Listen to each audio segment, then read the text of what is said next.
see it? And there's so much greatness found in the small. There's a full life of potential in a heartbeat. A massive tree in an acorn. There's trillions of atoms in a speck of dust. So much said in a look. So much history in a scar. And there's so much comfort in silence. Can you see it? That faith can move mountains in a seed. A timeless sacrifice in a few breaths. The greatest of men in a servant. The universe is great in the small. Stars 1,000 times the size of Earth, just specks in the sky. The gift of eternity offered to us all. Fullness of life in the darkest of times. Power of resurrection in a word. The greatest significance in the smallest of steps. Can you see it? This is the God of fresh starts, and the God of new beginnings, the God who fills our lungs, and takes our breath away. Can you see it?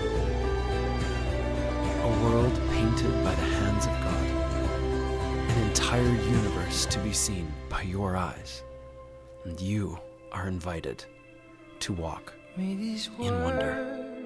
Be the first to find your ears.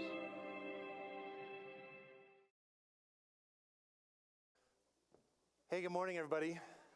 Morning.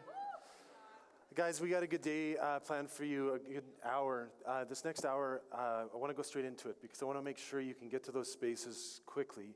And you'll notice there's actually only been one sign up for you where you can see the sessions. So I'm going to go over those really quick, and I'm going to get you out of here as soon as possible. But first things first, there's a key line in the end of that video that I absolutely love. There's a lot of key lines in that video.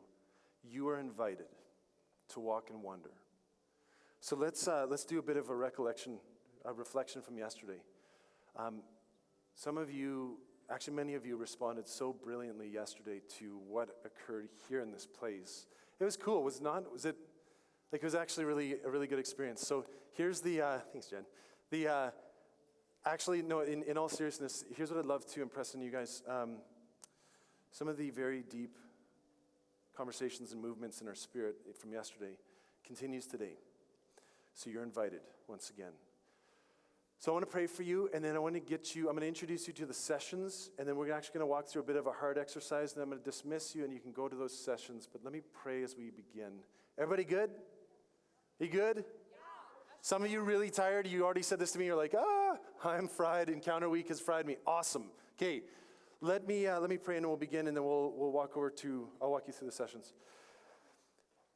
Dear Jesus, we thank you for our community.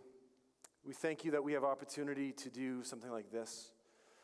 For those of us with anxious spirits, as we come into this place and we go, okay, God, what do you have? Or, God, I'm really frustrated, or I'm really cold or distant. God, would you speak words of life?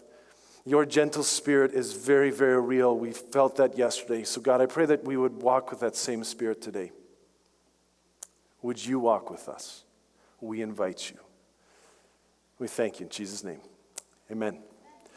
Okay, guys, here's if you guys want to throw on the sessions on the background, here's what you can expect. And guys, I don't want you to pick a session based on necessarily on your friends, but on something that might interest you. Okay, it can be something that interests you, something that you might need. Now, here's the other side of this too, and you guys are being prayed for right now.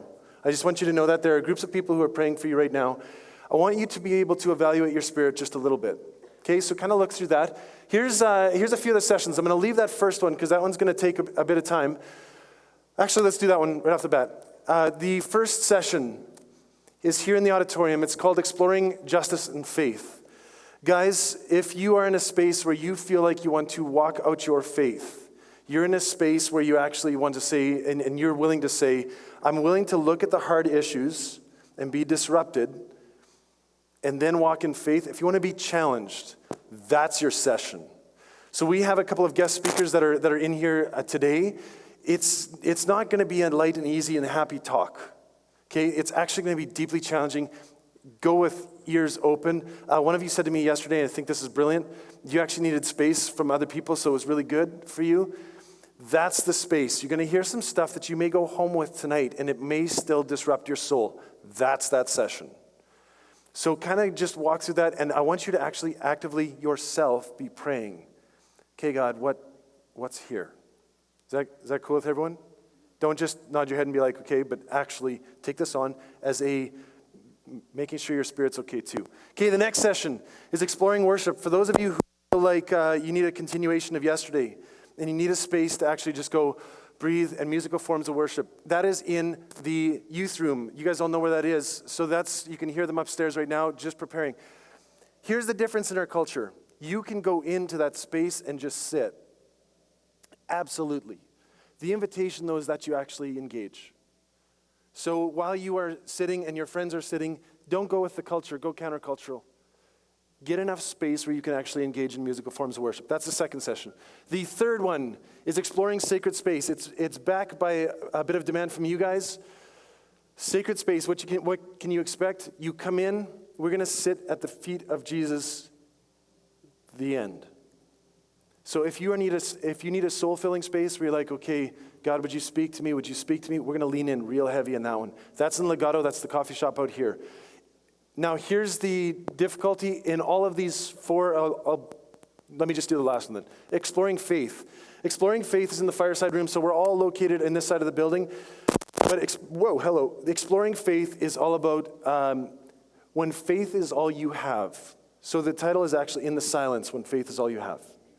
For those of you kind of desperate, actually wanting to hear from a leader in faith and to challenge you, that's where you go. Now, this is the difficulty that we currently face. You guys didn't sign up for these. We're actually going to these. Don't go en masse like, hey, we're going to trample everyone in our way.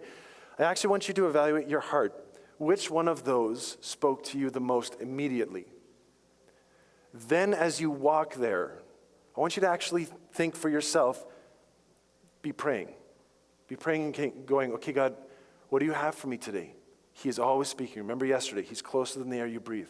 That's the space that we're going to go into. So we have 4 sessions today for you to kind of go into. Just expect God to speak. This is the brilliant thing with this. If your room is full, with the exception of sacred space, if the room is full and the auditorium, because we're already in here, then you have to move on. So you have to move to the next session. So don't, again, run and be like, I'm gonna hear from God before you. And you're like, that kind of seems weird. That'd be kind of fun.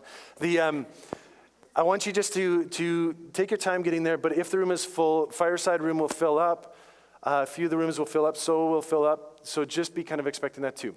Everybody good? You guys good? Happy Friday. Okay, let me pray for you, and then guys, we are going to start making a motion into that direction. Let me pray for you and just kind of make some good decisions on this next hour. Let's pray together. So God, we give this next hour to you. We dedicate it before you. We take the best part of our day when we're the most attentive, when we're awake, when we're alive. And God, we give it to you. So if it is a challenging message from human trafficking in the first session, God, would you speak very deep truth to our heart? Would you challenge us with the fact that our faith is not just our own, but our faith is for others? God, would you speak to us in ways that we could not have imagined? Would you connect us back to you if that's what it takes? And would you speak your words, your gentle words of life into our lives? So thank you, Jesus. Thank you for the gift of today. In Jesus' name, amen. Okay, madness. Grade 7s, you're the littlest and most trample-worthy. So, not worthy, the other word that I was thinking of, which is something else. Grade 7s. If you guys want to go first so you don't get trampled. Thanks. You're welcome, Comfort. No, not worthy of being trampled. So when you think human trafficking, you probably think India, Pakistan, Bangladesh, Brazil, places far away from where we are. But the reality is that this happens right here in Edmonton. And so that's what our guest speakers, Carrie and Tanis, are here to talk about. So the theme of this encounter is explore. So while you're listening, you can explore your passions, explore your emotions, and explore your potential to make a difference. You can also, in regards to issues like human trafficking, I hope that you realize that sometimes it's necessary to explore your own backyard or your own city before you can tackle the issue as a whole. So I just encourage you to give our speakers your full attention and consider these things and let God speak to you. So now, here, I'll give it away now. Amen. This is a subject very close to my heart. And I'm so excited that I just lost my voice the last couple of days. So hopefully you'll be able to hear me anyways. My name is Carrie Taylor, and I work with the Women's Outreach for Salvation Army. And I joined the Salvation Army when I met my husband in 2010. And the officer, which is what we call our pastor, she started a women's outreach. And it's since taken off, and what started with a van that went out one night a week now goes out every single night. And we actually have some people from Sherwood Park Alliance Church that come on that van. And 4 years ago, I was able to join the team that works to show women that they are valued and they're loved. We have a van that goes out from 9 p.m. to 2 in the morning every night. And you're allowed to go on that van when you're 16 years old and up if you have a form that we have filled out by your parent or your guardian. We provide lunches, prayer, clothing, hygiene products, and rides to safety. And during the day, I go out with women. I go to court. I go to the hospital with them, take them to the doctor. We also have the Salvation Army thrift stores where I take them to get furniture and clothes if they need. And sometimes I just take them for coffee and give them a listening ear. We also have a program where we go to the massage parlors here. And I don't know if any of you are aware of that. There are 40 adult massage parlors in Edmonton where we do see women that are trafficked, mainly the Oriental ones. And, you know, we just go to check out and just develop a relationship with them and let them know there is a way out if they ever want to get out. And we have a program called The Journey. We take 7 women from the inner city who most of them have never really left the city. We take them out to Fort Saskatchewan, and a couple opens up their house, and they have a swimming pool and a hot tub, and we just pamper these women and give them massages, get their nail done, their hair done. Some of them never been swimming before, and it's just amazing to see their faces when they're swimming, and just amazing to see the women as they go in, their eyes are just down, they can't even look at you. And then as the weekend goes on and they're taught how they're valued, how they're loved, how they can their smile on their face is unforgettable. And it's just an amazing, amazing time of transformation in their lives. I dreamt of this. I dreamt of working with prostitutes when I was 15 years old. That's when my dreams started. And I gave up on that dream for years and years. But 30 years later, I'm living my dream. And so I just say, never give up on your dreams. And part of the reason why I gave up on that dream is because for 15 years, I was a slave. And I was raised in church. I never, ever thought it could happen to me, but it did. So I'm hoping that this will not only show you things that you can do to help others, but if you feel like you're headed into this kind of a relationship, that it'll bring this to realization that, oh, this could be where I'm headed, because it was 15 years of pure hell that I could never describe to you. And I brought with me Tanis. She's an inspiration to everybody she meets. She lived a life of chaos and darkness for 40 years. She lived on the streets of Calgary, Vancouver, and Edmonton, even when she was on crutches, and the loss of her legs was imminent. She used to come on the Salvation Army van, and now she is a volunteer that helps on that van. She travels the world telling her story of freedom and a new life. She has been free from addiction and off the streets now for 5 years. Not only has her life changed, but she is working to see the lives of others transformed as well. So I'm excited for you guys to hear her story. All right. So we just have some slides here. And basically, I put almost everything on the slides because my voice. All right. So human trafficking is a form of modern slavery. It's a multi-billion-dollar criminal industry that denies the freedom to 29 million people around the world. And that's more people than have been in slavery all combined for all the years prior. You know, we think that slavery is ended, but it hasn't. There's people being bought and sold right now. And it occurs when traffickers use force, fraud, or coercion to control another person for the purpose of engaging in commercial sex acts or soliciting labor or services against his or her will.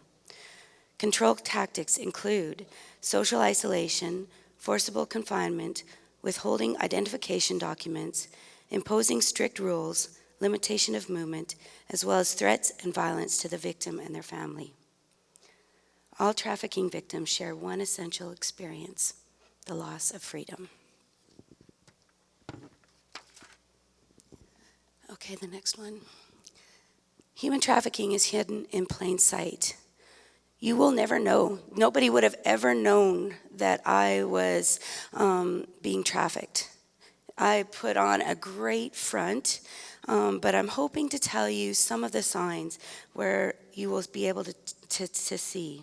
And also, like I said before, if it's happening to you, that you'll be able to get out. International trafficking is what we are focusing on today. So there is two types. There's one that's internal, which means it's happening in this country. And there, of course, is external trafficking, where they're trafficking people. There's people that have been taken, and I know a lady personally. She was shipped to England, and she was from Canada, a Canadian citizen. She was shipped to England. When she got there, she was promised a job. When she got there, they took her passport, and they took her to a little shed behind somebody's house. They chained her up, and the chains broke through her skin. She was chained for 5 years, and men would come to the little shed that she was in. 5 years, stayed stuck in that shed until she finally escaped. So not only is it possible for you to be trafficked in our own country, but also to be taken to other countries. You know, people don't believe it happens in Alberta, but it happens every single day. And many people are underage. And that's why it's so important for you guys to know and learn about this right now. And it happens in the city and in rural areas, of course. So I want you guys to know that under federal law, any minor under the age of 18 years old introduced to commercial sex is a victim of sex trafficking. It doesn't matter if you feel like you've been coerced. It doesn't matter if you feel like somebody's made you do this. If somebody has you selling yourself and even doing it on the internet, performing on the internet, it is considered human trafficking. And the age to consent for sexual activity has been raised up to 16 years old in Canada. And the lady that started the women's ministry in the Salvation Army here, she was part of that. And it's estimated the average age is 15 years old. Less than 3% of the people who traffic others are reported, and less than 1% actually serve time. I'm going to give you a whole bunch of case studies later on, or not case studies, but show you people that were arrested for it, and you'll see under most of them that the charges were dropped in the end. I personally know several cases. So I know this one girl. She was 4 years old when the man that adopted her, this wasn't even a foster child, this was a woman that was adopted. She was 4 years old when he started raping her and beating her. And it moved on from there to he would give her to men to learn how to beat women. It's called dominatrix, a domineering person. So she would be used by other men, and her father, who she knew as her father, would sell her to be abused. And in the end, he actually sold her for $10,000 when she was 14 years old. And she lived that life forever. And I worked with her, and I want to say that she's out of that. But she went back recently. And she is now living in that lifestyle again. And she's like 47. No, she's probably 50 years old now. And I know another lady who, her mom, her birth mother, needed some drugs. So she gave her daughter, when she was 5 years old, to an older man that lived in the apartment upstairs.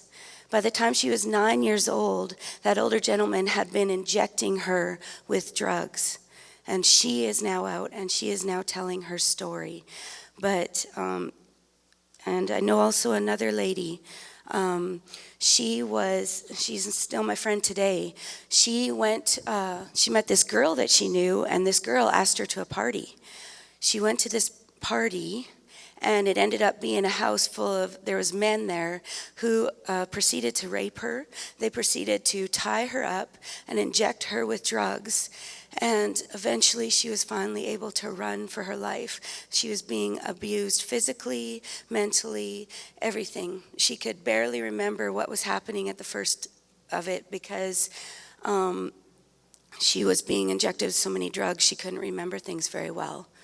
None of these people ever brought charges to the person that trafficked them. Traffickers can be anybody. Male, female, family, friends, or strangers. It can be a boyfriend. I'm going to tell you about the grooming process later. You can be lured by the internet. It can be a party at an unknown person's house, like the girl I told you about before.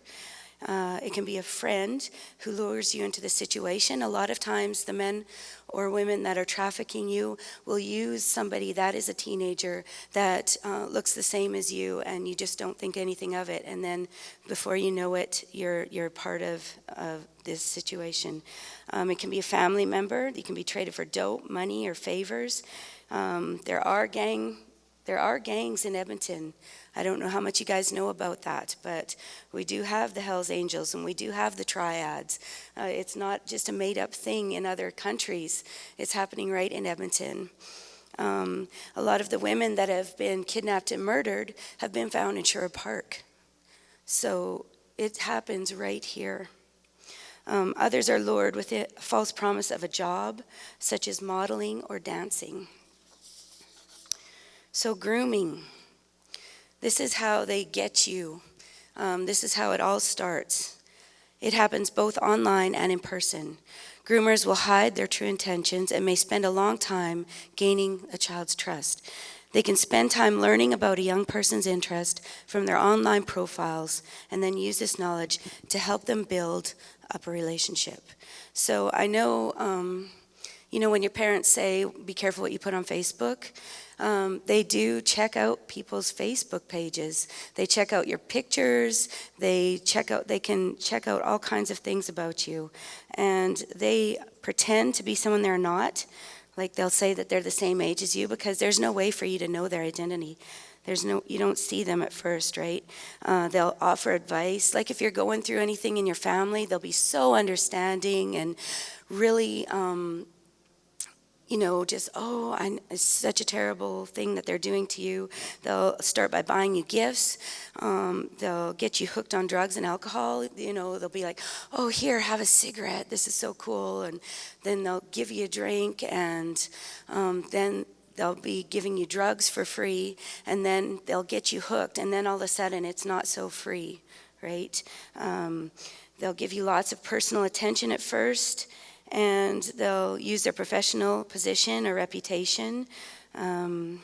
We've heard of so many different things that way. They'll take you on trips, outings, and holidays.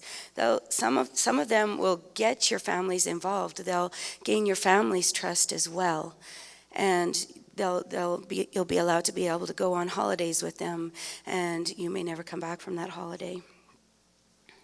I know a girl, 2 years ago, I heard this man, he came up to me at a booth we were doing, and his 14-year-old niece had been taken.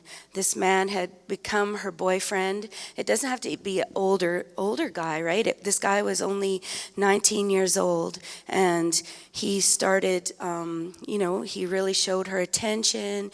She really thought he loved him. He ended up taking her and selling her over Facebook. And every time the family would get close, they would move her to another city. She was being moved all across Canada, and they never found her. She's still being trafficked. Following the befriending stage, the child typically feels infatuated with the traffickers and interprets their attention and behavior as love and regards them as a boyfriend or girlfriend. The infatuation can override and weaken the ability to see through and resist the coercion and deception. Once they've established trust, groomers will exploit the relationship by isolating the young person from friends and family and making the young person feel dependent on them. They will use any means of power or control to make a young person believe they have no choice to do but what they want. Groomers may introduce secrets as a way to control or frighten a young person. They might have them come over and give them drinks. I mean, I know in this day and age, people are drinking at very young ages, and it might not be a big thing, but sometimes when a young person is like, they're like, drink this or do this, and then the person says, well, if you don't do what I want you to do, I'm going to tell your family. And so you end up getting deeper and deeper and deeper, trying to hide what you did. Then the trafficker will seek sexual favors for themselves and for others. The child is expected to perform sexual acts as either proof of the child's love for this person or as a way of paying the kindness shown during the befriending stage. The victim is normally unaware that money is exchanging hands. By the time this happens, you're in so deep. I know all the women I work with, these men love them, and they love these men so much, right? And I know it happens to men as well, especially guys from the reserves. We have like 50 men that are selling themselves on the streets right now, and they're abused, and are sexually abused, and then when it comes time to try and get out, the person will have some evidence of their sexual encounters, like they often videotape what's happening, and then they say, well, we're going to put this on Facebook and everybody's going to know what you do. And so signs to watch for, their behaviors change suddenly. They want to self-harm when you see people cutting themselves, withdrawn, avoids eye contact. They get anxious or clingy, depressed, problems sleeping, aggressive, eating disorders, changing or any kind of changes in eating habits. They take risks like that they would never used to do. They'll skip school like they never would used to do. Nightmares, obsessive behavior. Notice when they start using more drugs and alcohol, and often have thoughts about suicide. I mean, that can sound like normal teenage behavior in a way, but when somebody changes so drastically, and if you see any of your friends changing like this, you might want to check in with what's going on in their lives. More signs are they're not free to leave or come or go as they wish. They're under 18 and they're providing commercial sex acts. They're unpaid, paid very little, or paid through tips. Work excessively long and unusual hours. They owe a large debt and they're unable to pay it off. Recruited through false promises concerning the nature and conditions of his or her work. Show signs of physical and or sexual abuse, physical restraint, confinement, or torture. Another thing I want to say about this is people that are abusing, my ex knew exactly where to harm me where nobody would see it. And I would never show anybody. Nobody would ever realize. You're not allowed to go into public alone or speak for yourself. And you seem to adhere to scripted or rehearsed responses in social interaction. I'm just going to tell you a little bit of my story. My story is I went to Bible school in Cleveland, Tennessee.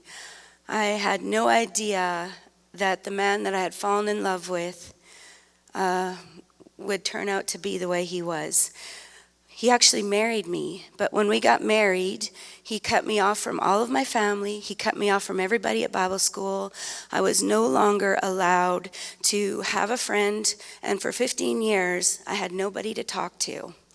I was in the United States, so what he did is he made it so he never went to work, but he forged my permit to say that I could work when it was really not true, that I was really not allowed to work.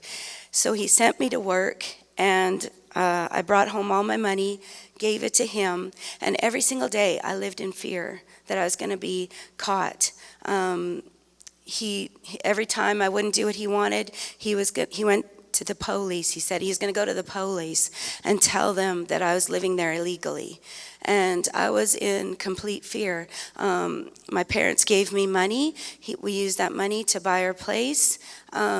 He abused me in every way you can think of, and I would not leave because I was taught, till death do you part when you get married. I didn't ever consider that I was a slave until I started learning about human trafficking, and I fit the categories. And I was like, still just couldn't believe it. He sent me to work. I was not allowed to have friends. I was not allowed to talk to anybody. I was abused. I had to give him the money I made, and thank God he didn't sell me to other men or anything, but the abuse every day was unbelievable. I can't even begin to explain it to you. There's no way I should be alive today. I should be dead right now. And my parents, when they were allowed to contact me, they never knew if I was dead or alive. They never knew if I was dead or alive. They never knew what was really going on. They knew something was going on because I wasn't allowed to speak to them. But my mom came after 3 years of marriage, and he threatened to beat her to death. So I had to cut my family off again. They never knew where I was. So the first human trafficking charges were laid in January 2008 in Alberta. And as of January 2016, there have been 330 cases where human trafficking specific charges were laid. Of these, 38 have been completed through the courts with human trafficking specific convictions, and 56 completed with just human trafficking. I wanted you guys to see some results of some case studies, right, of the people that got arrested. And I highlighted things, so if you just put that screen up. Calgary, in Calgary 2009, Cody Cardinal. I'm not even going to read all the names because a lot of them I can't pronounce, to tell you the truth. But he recruited girls and young women from Alberta and Saskatchewan to come to Calgary with offers of modeling contracts. The girls and young women were advertised online and subsequently sexually exploited out of a Calgary hotel. So these were just unsuspecting girls that answered a modeling job, and they ended up being trafficked, sexually abused. And in 2013, 2 men were charged with sex trafficking and holding an 18-year-old girl captive in a West End hotel room and forcing her into prostitution.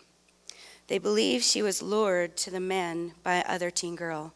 The reason I highlighted anything that I highlighted here is because I talked about it before, like how that they can lure you. And the next one, underage girls were forcibly confined and assaulted. This is Edmonton and Calgary, not to mention so many people that I know that never ever press charges. Most of these people never ever get caught. The next one I wrote was about in Calgary, and at the end I highlighted a Bowdy house. Okay, so it's a house.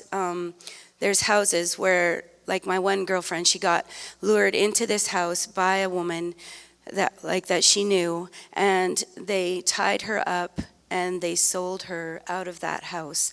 So that's what that is. It's a house where they confine you and they sell you into prostitution. And once you're so hooked on drugs, they don't have to tie you up anymore. You can come and go as you want. It doesn't mean that you're not being sexually trafficked. It doesn't mean that you're not being exploited. Like I said, a lot of people come and go. It could be somebody's girlfriend, like they're just coming to school with you guys. You'll never know until, but I'm just hoping that somebody will hear this and realize that that's what's happening to them. And the next one I put down was because they were fed drugs. This is a huge, huge thing that happens. A lot of these women stay in prostitution because they are addicted. And unless you've been addicted, there's no possible way you can understand the hold that it has on you. You want to get out. Most of these women, they want to get out. We only deal with 5% of the women on the street. There's only 5%. 95% are on back pages. They're on the internet. They're selling themselves from their own house, or they're working through motel rooms. So these women are like on the street wanting to get out. But one woman described it as it was like roots were growing up from the ground and just encircling her. And all she could think about was her next fix, her next fix, her next fix. And she just she wouldn't look up at the cars unless they stopped, and she knew that they were wanting to pay her for sex. And I want you ladies to know, and men too, these girls, these women are getting $20 to perform a sex act. This isn't some big thing where it's like glamorous. This is not a glamorous thing. You're giving a blowjob to somebody, or a hand job, or performing a sex act for $20.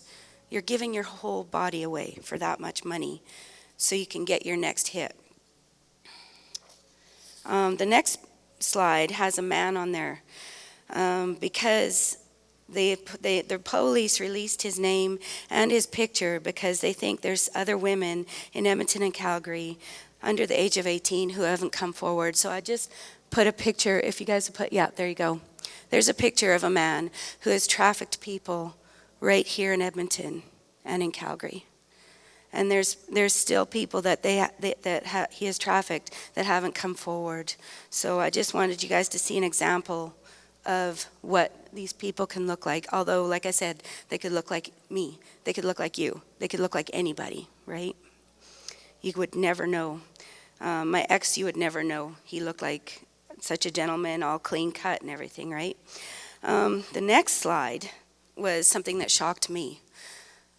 There is such a thing as people being killed, and it's children being killed for organs. When I was in Mexico, they were actually sending notes out to schools because it's so prevalent there. I was helping, I went to garbage dumps and tried to help the people there, and they actually gave out notices at school because children were being kidnapped and killed and their organs being stolen out of their bodies. You expect that in another country, but that happened in Alberta. It might just be one case, but that's one person in Alberta killed and their organs stolen. It just boggles my mind. So what can you do? If you're a victim of human trafficking and need immediate assistance, please call the local police.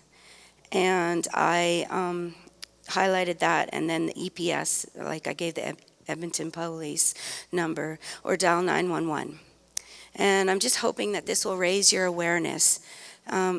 It could happen to you. You're not immune.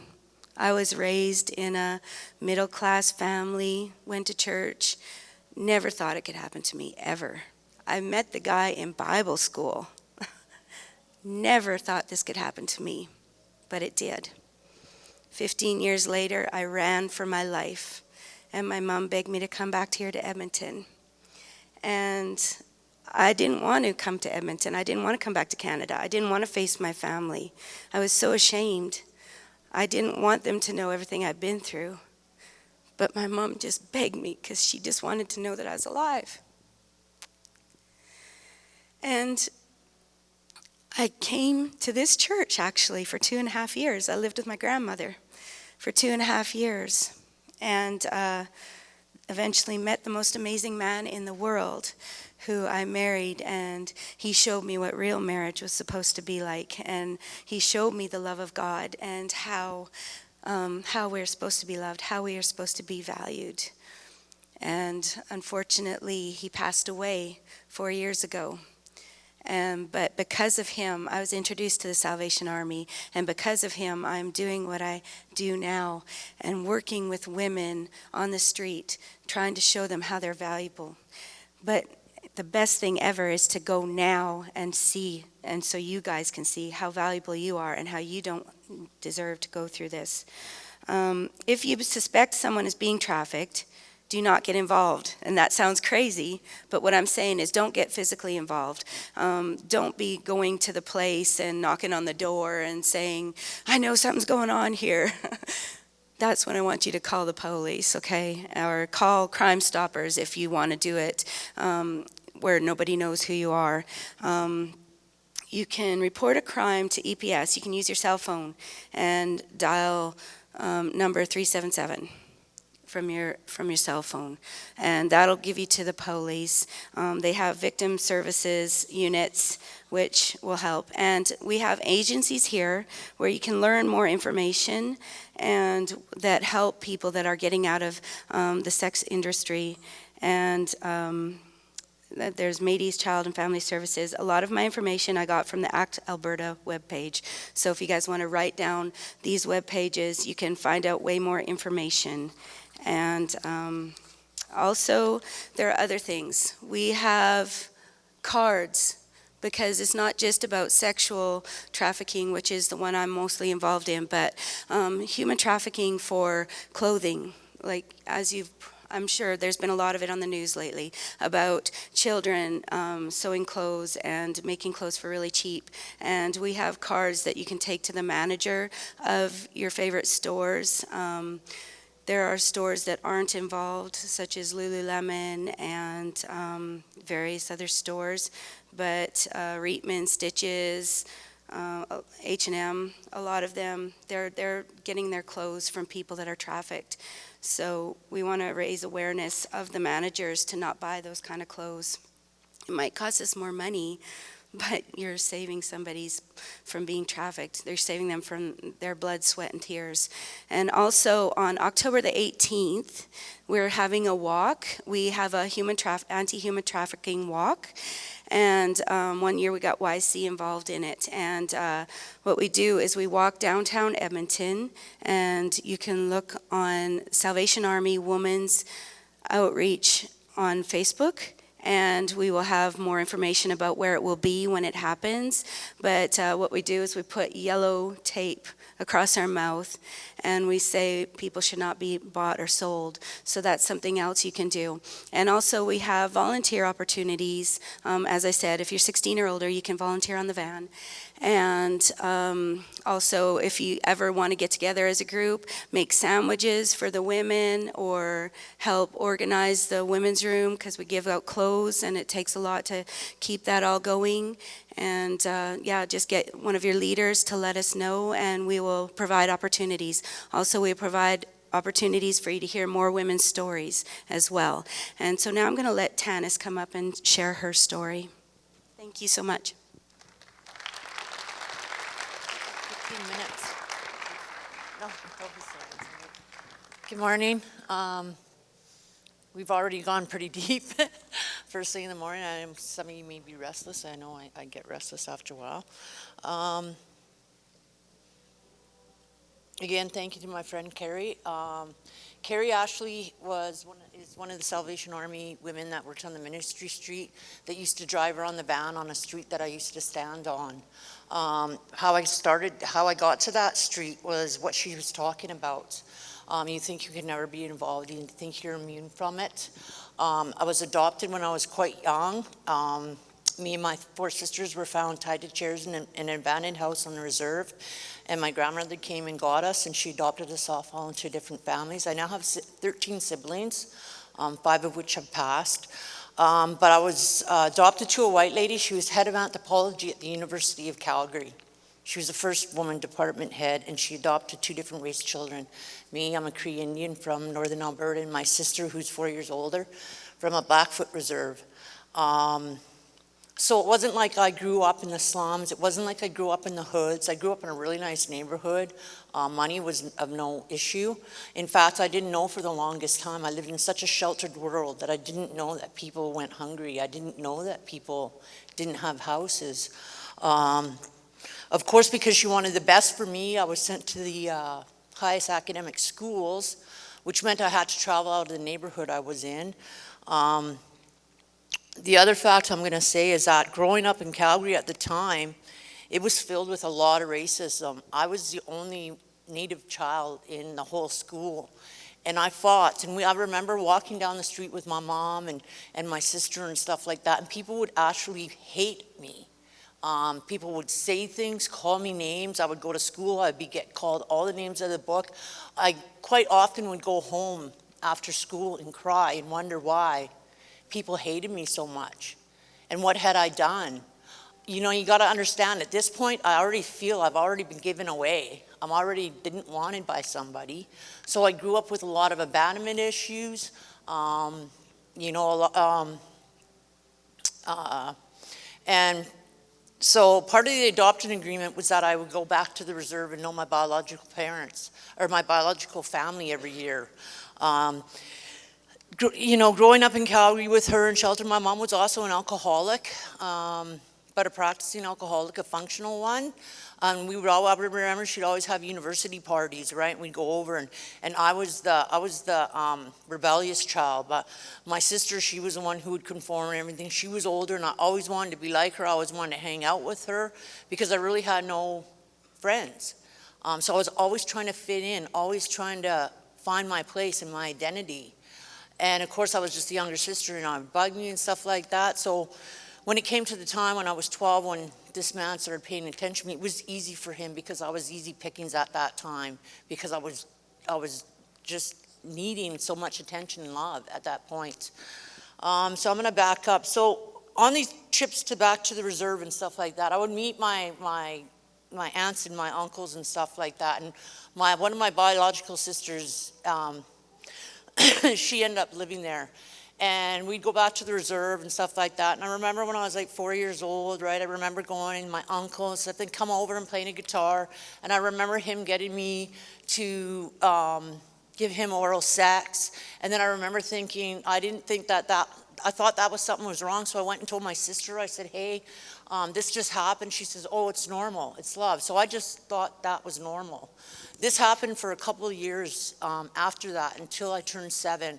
When I was 7 years old, I went back when I was back at the reserve, my sister came up to me and she said, I'm going to tell you something. Oh, sorry, I'm going to back up. To this point, my coke and my grandmother and everything. So what point of trust that I had built with my adopted mother and my family, some of my biological family, up to that day, broke.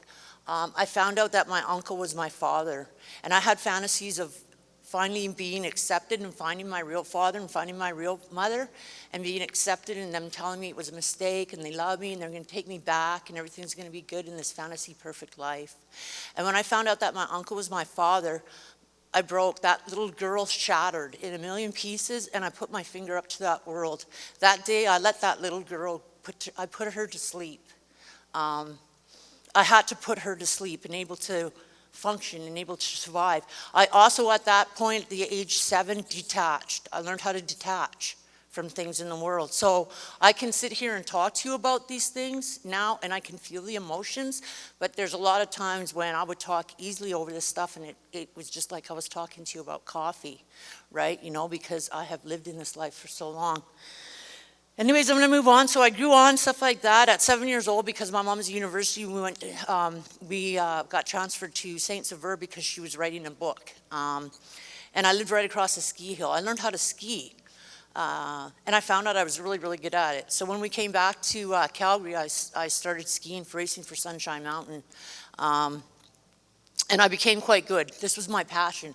This was my happy place. This was my identity. And I was running gold races. I was racing all over Alberta, all over BC. Ken Reed's dad, John, who used to work with my mom, came to see if he would sponsor me for the Olympic team. And I had come in second place with a broken arm. And so this was the way I was heading. This was the way that my life was heading. I had passing grades in school, although exceptions of the fighting. You know, I guess you would say an average kid. And it was at that day I said, no, I don't want to do that. I want to do freestyle, which is moguls and aerials and stuff like that. But it wasn't considered Olympic sport. So she stopped funding me and stuff.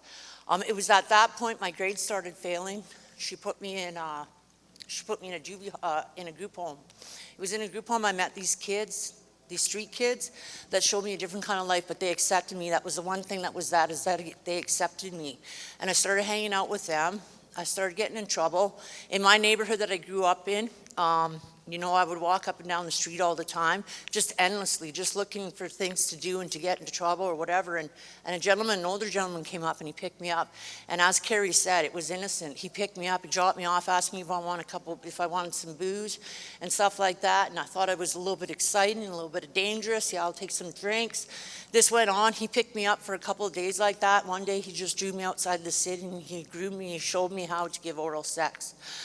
He showed me how to give sex and to do that. And it is fast. It happens fast. When shame comes in and you feel shame for doing actions that you thought you would never do, for how did I get here? I was there. I was supposed to go into an Olympic ski team and be this person.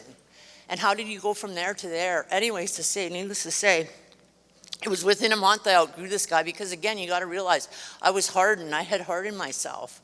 And I had decided I wasn't going to let people hurt me anymore. This carried on. I went on the streets of Calgary.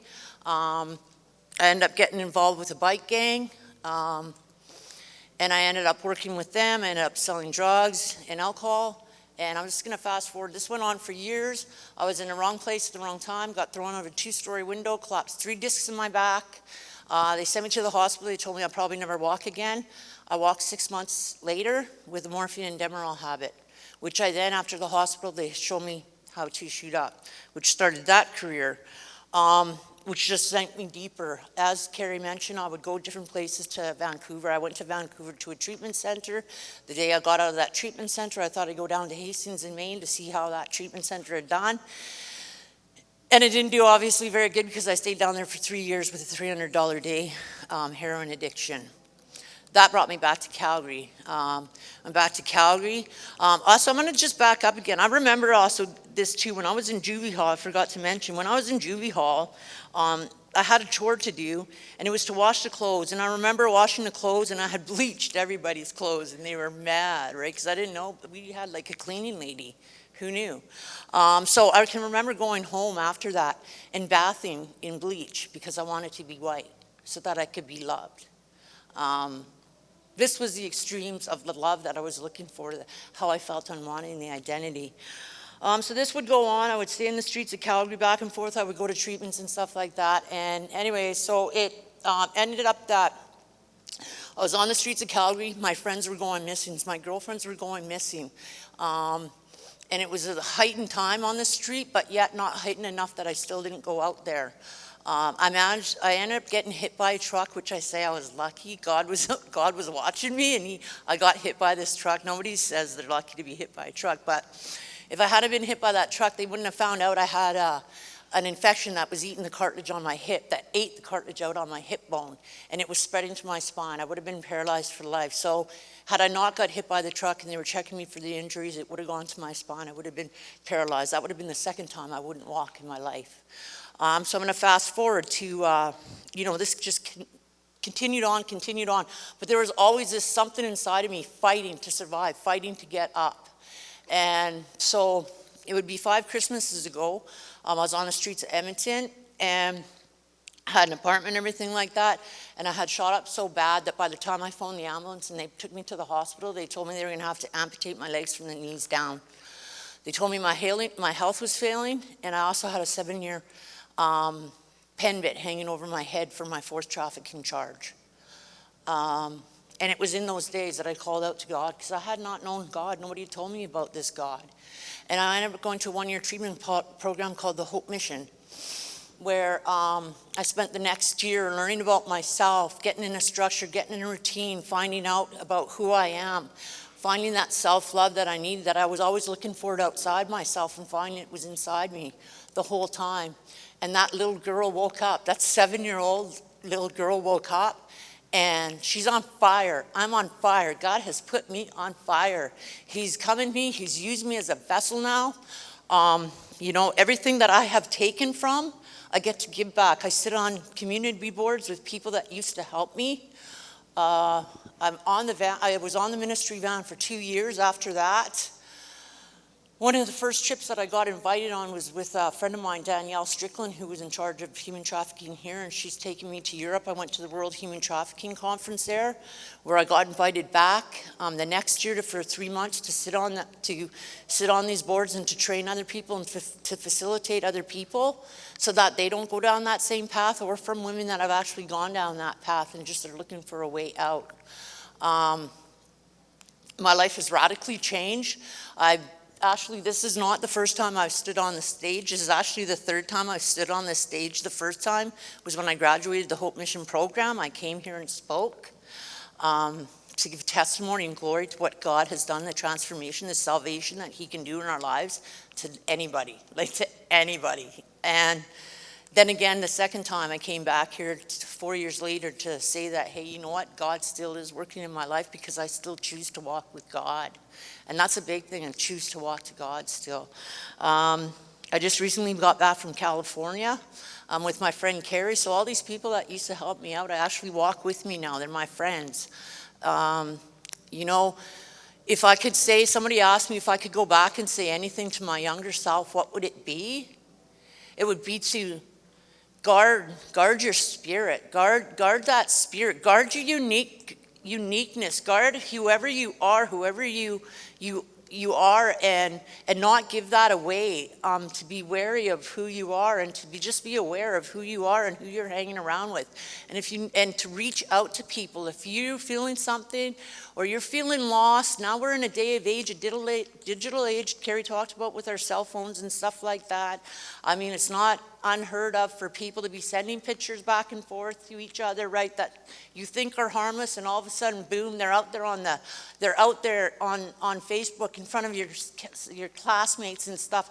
You feel this horrible bit of shame. You want to run. Things like this are so easily to take you down different paths.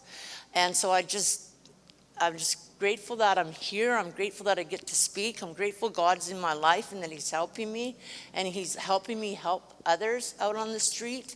So I think we're just about done here. So I want to leave you with Samuel 1:7-8. God rekindles burnt out lives with hope, restores dignity and respect, and gives them a place in the sun. Thank you.